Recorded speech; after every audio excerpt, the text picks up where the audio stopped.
마가복음 10장 1절로 16절 말씀입니다.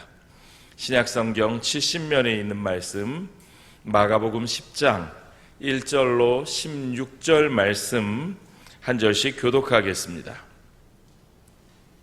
1절부터 제가 먼저 시작하겠습니다. 예수께서 거기서 떠나 유대 지경과 요단강 건너편으로 가시니 무리가 다시 모여들거늘 예수께서 다시 전례대로 가르치시더니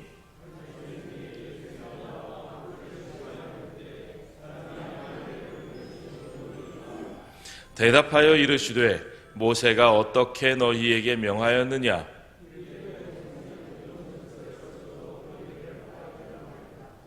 예수께서 그들에게 이르시되 너희 마음이 완악함으로 말미암아 이 명령을 기록하였거니와 이러므로 사람이 그 부모를 떠나서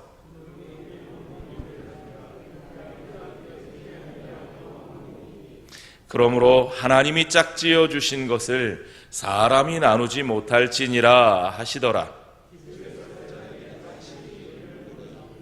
이르시되 누구든지 그 아내를 버리고 다른 데에 장가드는 자는 본처에게 간음을 행함이요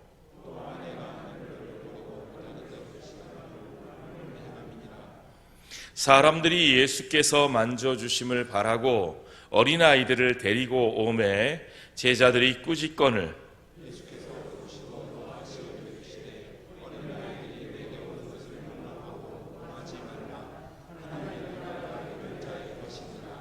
내가 진실로 너희에게 이르노니 누구든지 하나님의 나라를 어린아이와 같이 받들지 않는 자는 결단코 그곳에 들어가지 못하리라 하시고 그 어린아이들을 안고 그를 위해 안수하시고 축복하시니라. 아멘. 오늘 우문현답이라는 제목으로 김동훈 목사님께서 말씀 전하실 때에 큰 은혜 있으시기 바랍니다.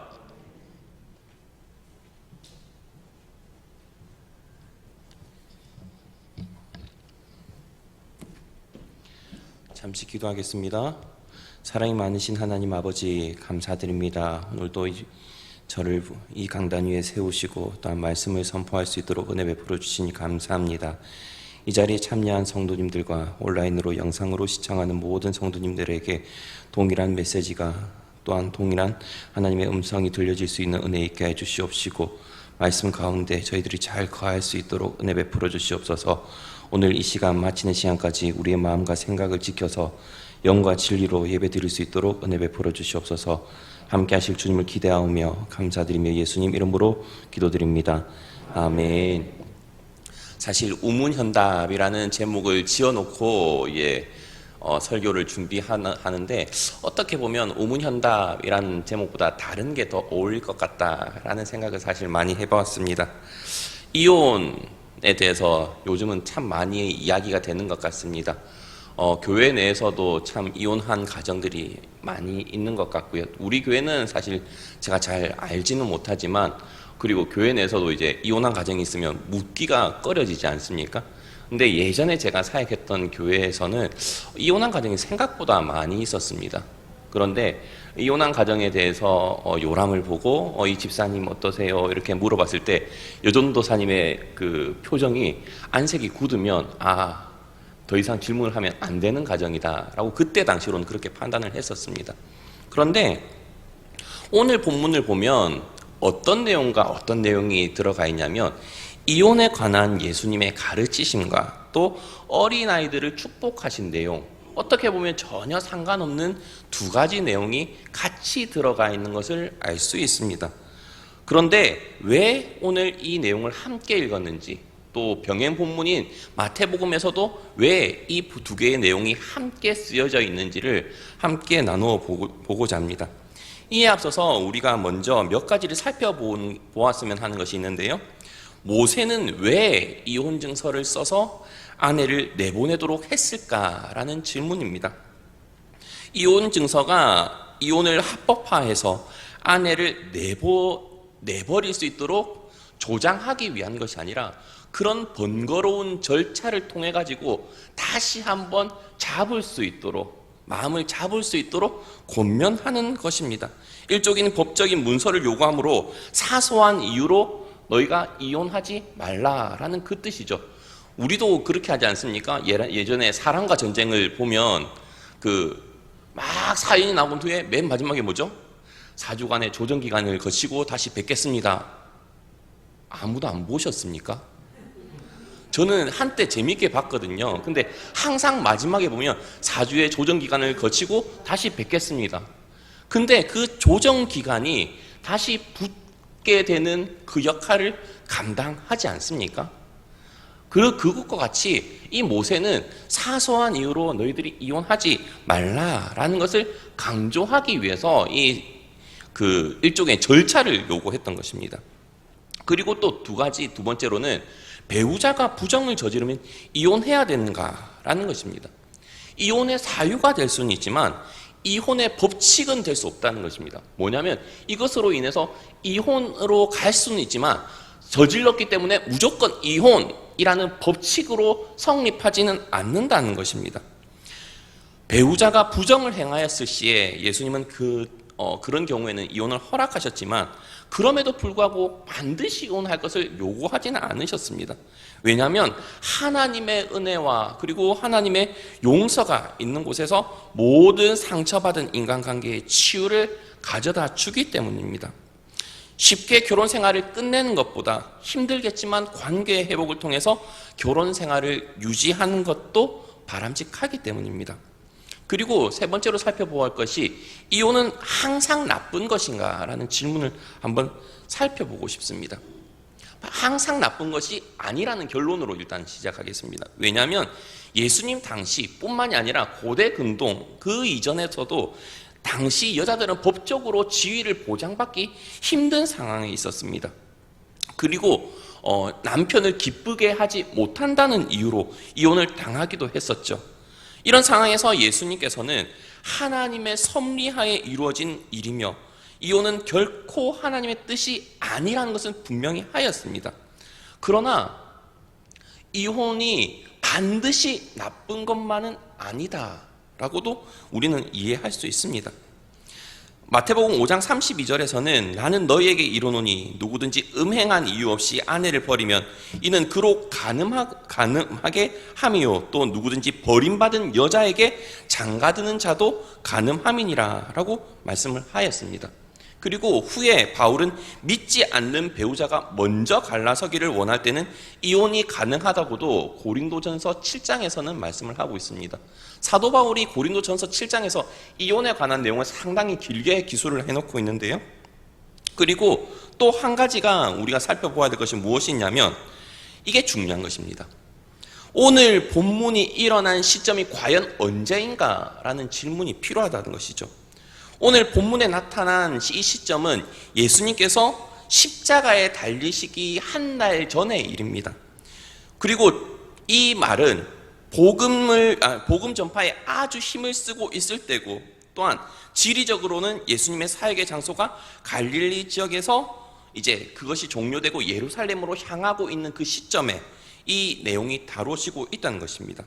거기다가 오늘 본문이 무슨 내용까지 함께 다루고 있냐면 나중에 설명을 하겠지만 세례 요한의 사건을 함께 다루고 있다는 것입니다. 참 재밌는 것은 갈릴리에서 요단강을 건너 멀리 떨어져 있는 이 장소까지 사람들이 예수님을 따라서 계속해서 따라오고 있었다는 것입니다. 1절을 보면 예수께서 거기서 떠나 유대 지경과 요단강 건너편으로 가시니 무리가 다시 모여들거늘이라고 오늘 본문에서는 말씀을 하고 있습니다. 그런데 우리가 다들 알다시피 뭘 알고 있죠? 예수님을 따르는 사람들의 종류는 크게 두 종류로 나눕니다. 어떤 종류로 나눌 수 있을까요? 한 부류는 예수님을 믿고 따르는 사람들이겠죠. 또 예수님을 따라가지고 혹여 나도 병고침을 받을까 주님의 은혜를 경험하고 싶은 사람들이 예수님을 따르겠죠. 그런데 또 다른 부류는 어떤 부류가 있냐면 바리새인들과 같이 예수님의 잘못을 흠잡기 위해서 따라가는 사람들입니다. 후에 이 내용은 아니지만 사도 바울을 끝까지 따라갔던 부류와 비슷한 부류라고 생각을 하시면 되겠죠. 당시 이 지역에 살던 사람들이 아니었을 것입니다. 타 지역에서부터 계속해서 예수님을 쫓아왔던 사람들이죠. 이들은 예수님을 모함하고자 또한 예수님의 행적을 관찰하면서 잘못을 찾아내어서 대제사장에게 보고하고자 하는 의도를 숨기고 있었습니다. 그런데 그 예수님을 따라온 이 바리새인들의 목적이 어디에 나오죠? 2절에 나옵니다. 바리새인들이 예수께 나와 그를 시험하여 묻되 사람이 아내를 버리는 것이 옳으니까 라고 말씀을 하고 있습니다. 예수님을 시험하고자 함을 말씀을 하고 있다고 오늘 본문을 이야기를 하고 있습니다.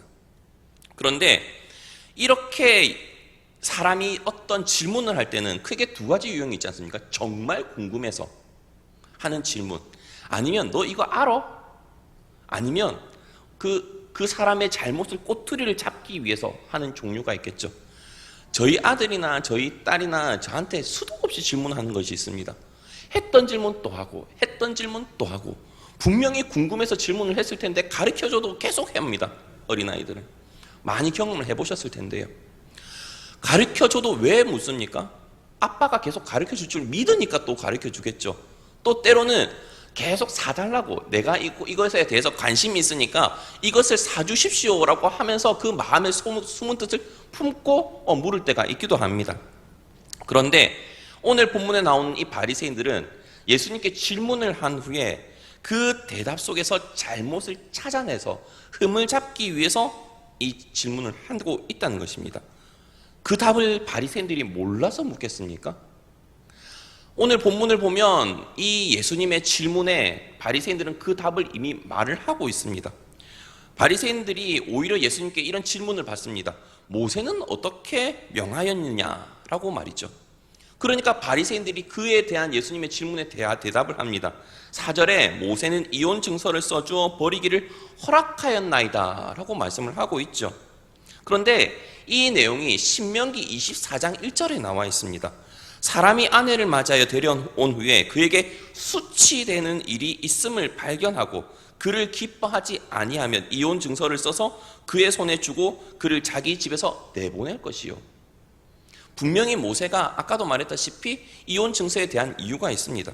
그런데 이 신명기 24장에서 말한 이 수치되는 일에 대해서 유대 학자들 사이에서도 많은 논란이 있었습니다. 크게 율법을 엄격하게 해석하는 샴마이 학파 같은 경우에는 무조건 간음에만 해당된다라고 보았죠.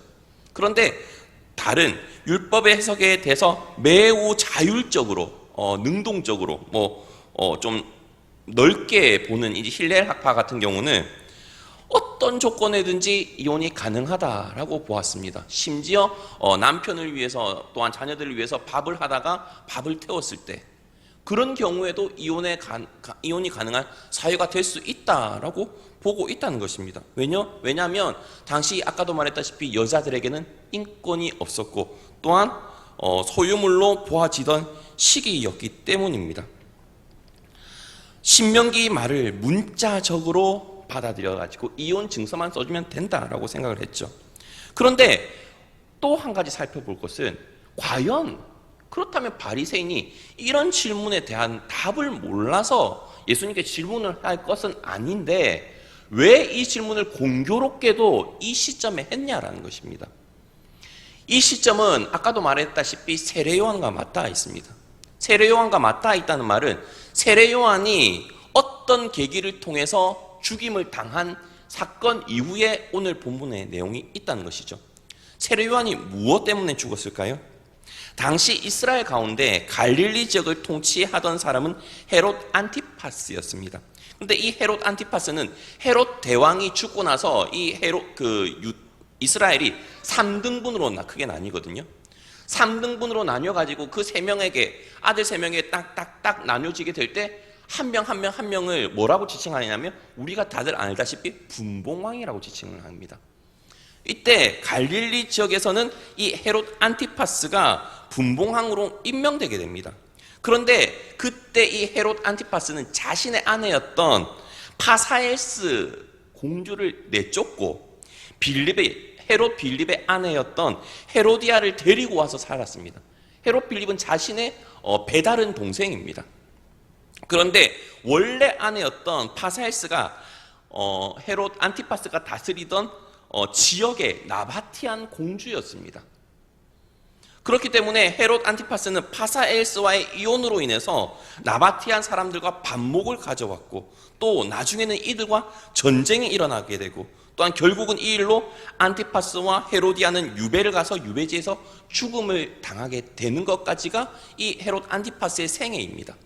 그런데 세례 요한은 이 헤롯 안티파스가 어떻게 본처를 별다른 이유 없이 이혼하고 배다른 동생의 아내를 데리고 올 수 있느냐라고 지적했죠. 그리고 그것 때문에 헤로디아와 또 헤롯 안티파스에게 미움을 받아가지고 감옥에 갇히게 되고, 헤로디아의 딸이 춤을 현란하게 춰가지고 무엇을 요구하느냐라고 했을 때 세례 요한의 목을 원합니다라고 해서 세례 요한이 죽임을 당하지 않습니까? 그러고 난 이후에 오늘 본문이 있는 것입니다. 그렇다면 이 바리새인은 예수님께 이러한 질문을 드린 것이 무엇 때문일까요? 공교롭게도 이 헤롯 안티파스가 다스리는 이 지역에서 말입니다. 예수님의 대답 여하에 따라서 세례 요한을 죽였던 것처럼 그 방법으로 죽일 수 있겠구나 라고 생각을 했을 수도 있죠. 또 이혼만큼은 절대 안 된다 라고 해도 문제고, 이혼을 해도 된다라고 해도, 이혼을 해도 된다고 하면 뭐를 문제 잡을 수 있죠? 도덕성이 왜 그러냐? 모세는 가늠하는 경우에만 이혼하라고 했는데 왜 당신은 모세 율법에 그렇게 관대하냐라고 또 도덕성의 흠을 잡을 수가 있었겠죠, 예수님의. 그러니 이런 질문에도 흠이 되고, 또한 저런 질문에도 곤란한 상황 가운데 놓일 수 있게끔 이 바리새인은 예수님을 공격을 하고 있다는 것입니다.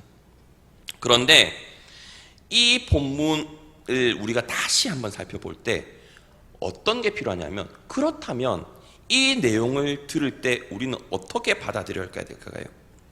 본문에 나타난 예수님의 사역을 보면 이 이혼에 관한, 그리고 결혼에 관한 지식의 말씀이 있어야 되고, 또한 성경에 대한 바른 해석이 있어야 우리가 정말로 주님의 뜻을 알 수 있다는 것을 알 수 있습니다.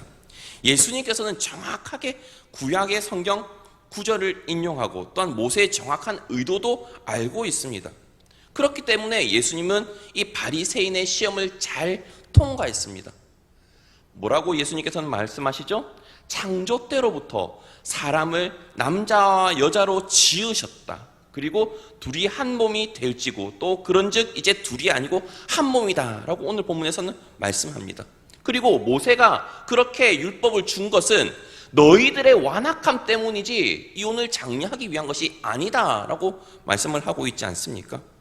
그런데 이 바리새인들의 문제는 말씀을 아는 것 같아 보이지만 실질적으로 하나님의 정확한 그 깊으신 뜻은 이해하지 못하고 정형화된 틀에만 사로잡혀 있었다는 것입니다. 그렇기 때문에 그들의 질문은 사람이 아내를 버리는 것이 옳으니까 라고 질문을 하죠. 왜죠? 질문 자체가 잘못된 것입니다. 왜 아내를 버리는 경우를 생각을 해야 됩니까? 남성 우월주의적인 그런 생각 아닙니까? 그런 것들을 우리가 한번 생각을 해봐야 됩니다. 하나님의 뜻을 이해하는 사람은 내가 이 하나님께서 짝지어 주신 이 배우자를 어떻게 사랑하면서 살아갈 것인가 라고 생각을 할 것입니다. 아담도 맨 처음에 하와를 보고 뭐라고 했죠?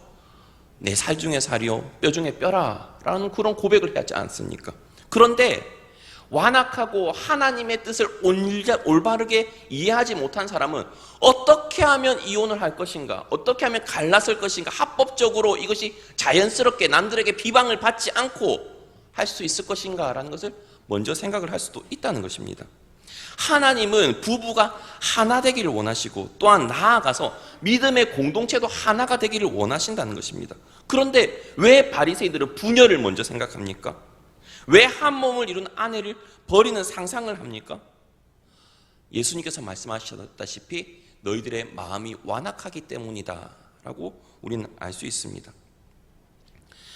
하나님의 말씀에 우리는 계속해서 토를 다면서 이래요? 저래요? 아니면 이래서 저는 못하겠어요 라고 생각을 할 때, 그때 우리는 스스로 점검을 해봐야 됩니다. 내가 과연 완악한가?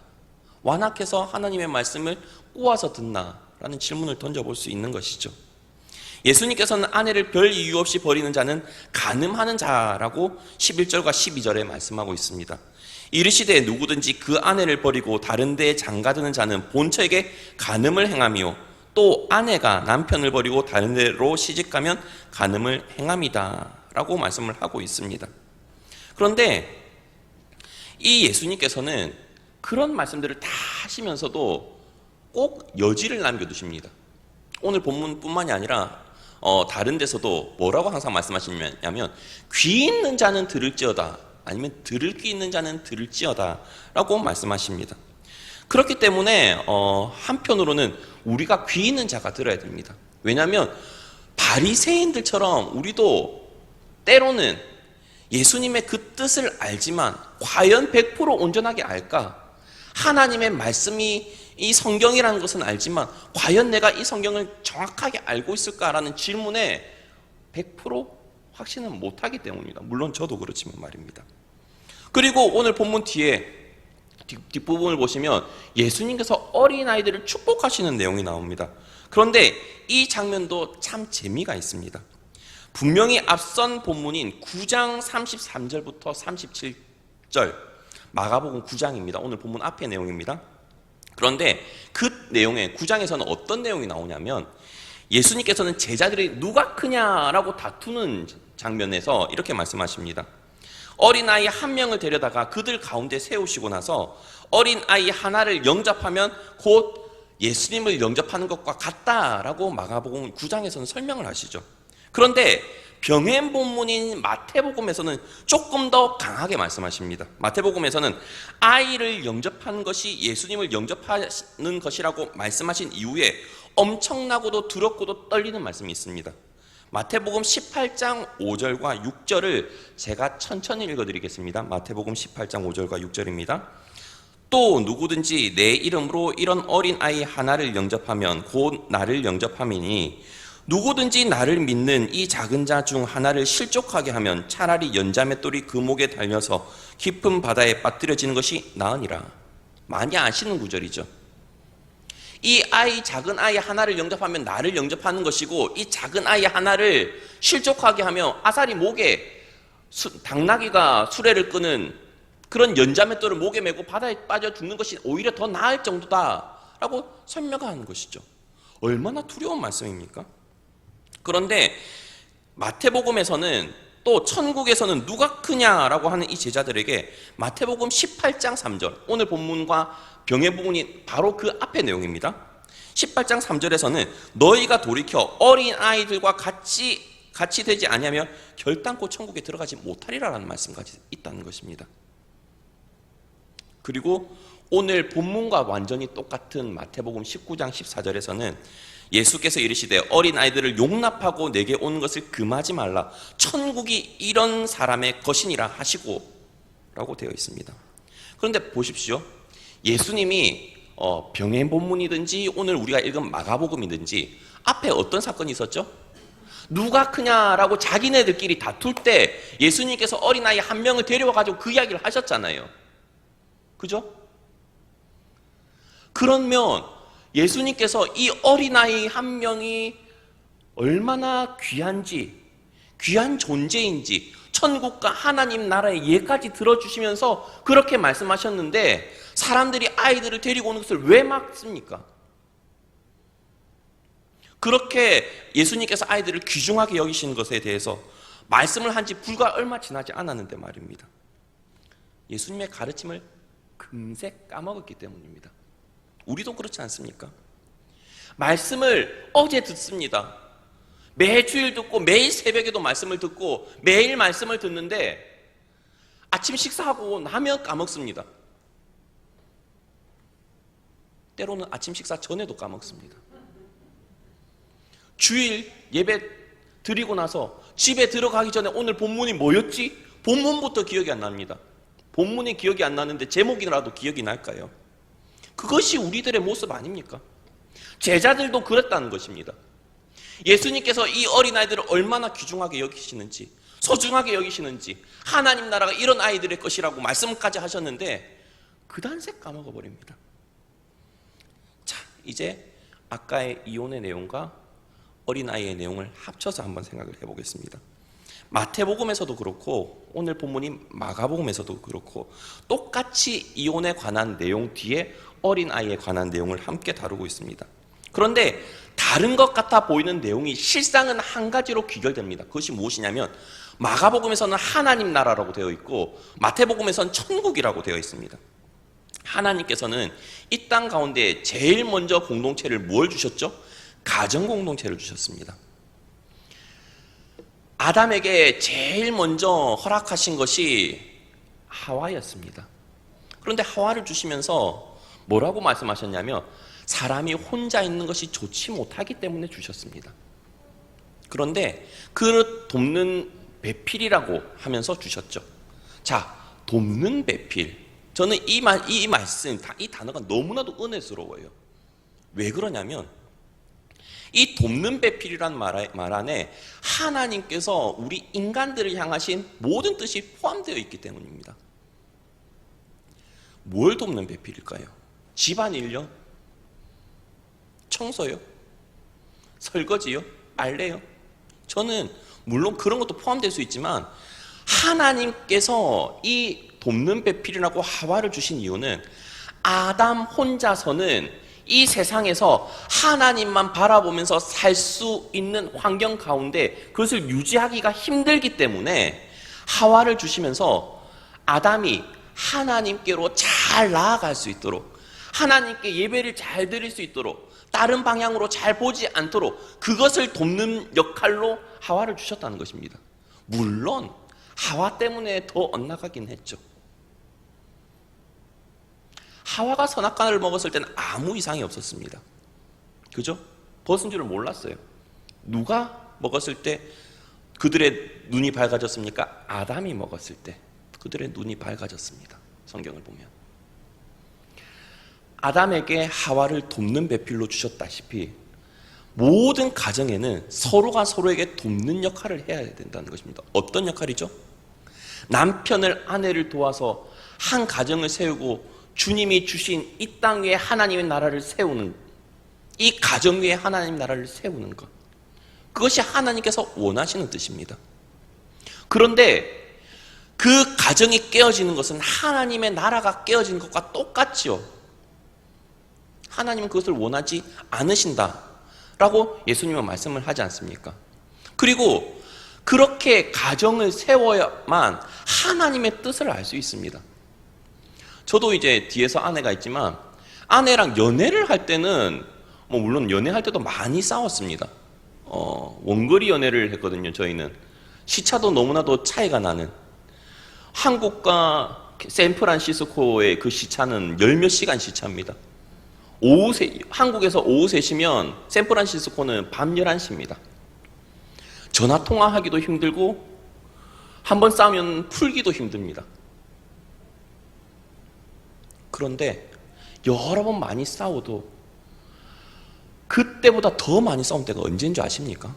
다들 아시죠? 결혼하고 나서. 그런데 결혼하고 나서 그렇게 많이 싸우고 또 아기 다음에 아기 낳고 나서도 또 많이 싸우지 않습니까? 속으로는 수천 번 오늘 본문의 내용과 똑같은 내용을 생각을 하죠. 그죠? 그러나 왜 실천을 못합니까? 하나님께서 세우신 가정이기 때문에 서로 용납하고 참고 인내하며 사랑하며 살기를 원하시는 하나님의 뜻이 있기 때문에 주례 목사님 앞에서 거무머리 팥불이 되도록 이 가정 지키기로 서약했기 때문에 하나님이 그것을 원하시기 때문에라고 우리는 정답을 알고 있습니다. 그런데 하나님의 나라가 깨어지는 것을 우리가 어떻게 할 수 있겠습니까? 그리고 자녀는요. 자녀를 낳아보면 하나님의 마음이 100% 이해가 됩니다. 어떻죠? 내 뜻대로 되는 게 없잖아요. 내 마음대로 되는 게 없잖아요. 내 아이가 좀 아빠의 말에 순종, 경청 좀 해줬으면 좋겠는데, 저희 아들이 맨날 부르는 노래가 있습니다. 좋은 나무 성품학교에서 나오는 경청의 정의를 불러봅시다 라는 곡이 있습니다. 경청의 정의를 불러봅시다. 경청의 정의를 불러봅시다. 상대방의 말과 행동을 잘 집중하여 들어. 상대방의 말과 행동을 인정해 주는 것. 이게 경청의 정의라고 해요. 자, 그러면 아빠의 말을 집중해서 들을까요? 아빠의 말을 인정해 줄까요? 안 해줍니다.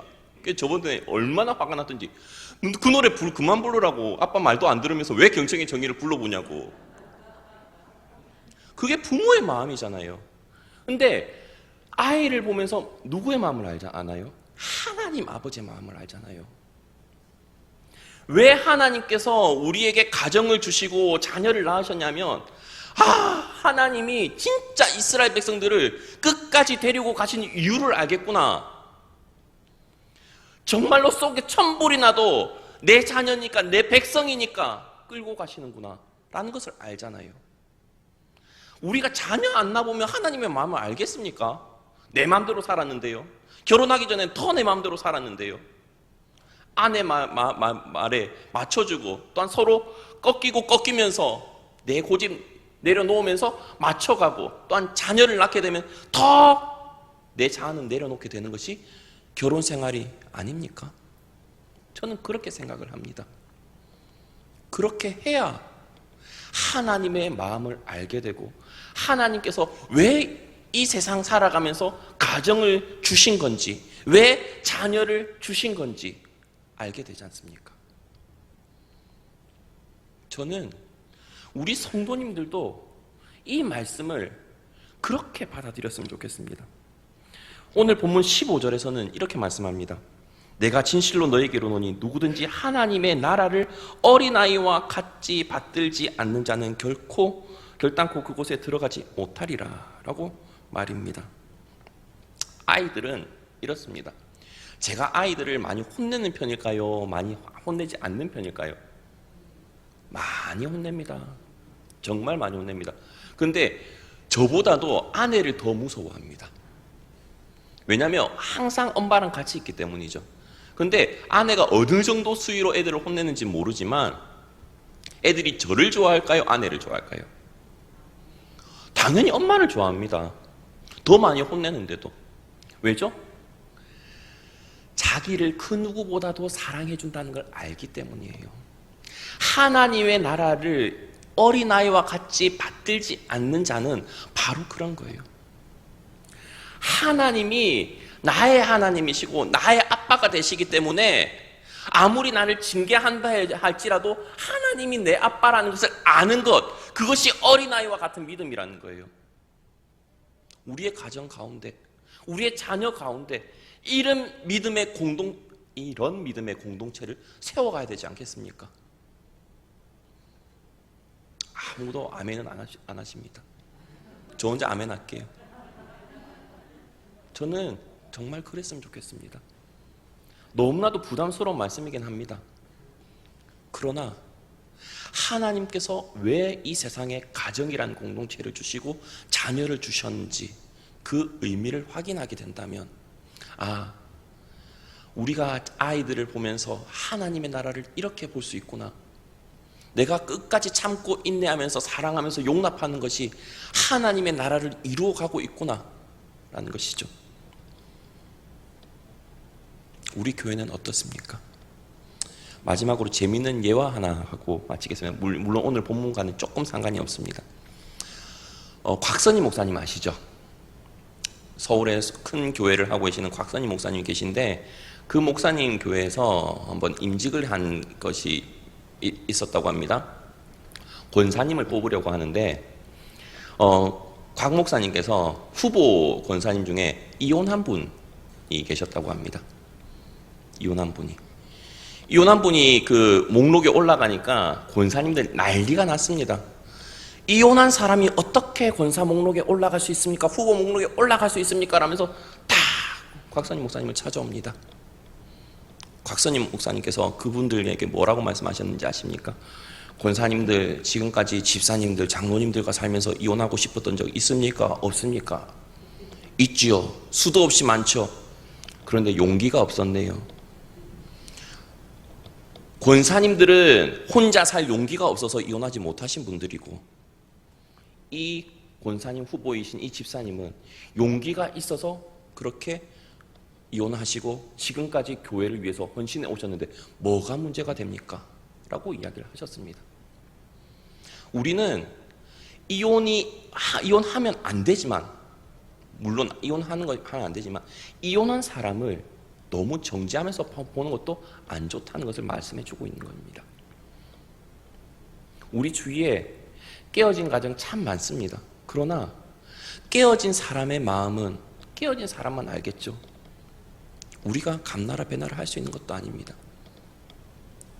많이 하나님의 위로가 필요하죠. 더 필요하죠. 하지만 우리가 할 수 있는 것은 정말로 그들에 대해서 질책하고 잘못을 정죄하기보다는 하나님의 믿음의 공동체로서 가정을 아름답게 세워나가는 모습을 보여주는 것, 그것이 건강한 가정의 모습 아닐까 싶습니다. 저도 그렇고 저는 우리 성동교회 모든 교우분들의 가정들은 정말로 누가 보더라도 크리스찬 가정은 다르구나, 하나님을 믿는 사람들의 가정은 정말로 서로가 서로를 섬기면서 용납하면서 이해해주면서, 때로는 슬플 때 눈물 골짜기를 함께 지날 때도 서로 미워하고 정죄하기보다는 서로 함께 나아가자고 서로 응원하면서 기도로서 이 문제들을 해결해 나가는 복된 가정이구나 라는 것을 알았으면 좋겠습니다. 그런 가정 될 수 있길 간절히 바랍니다.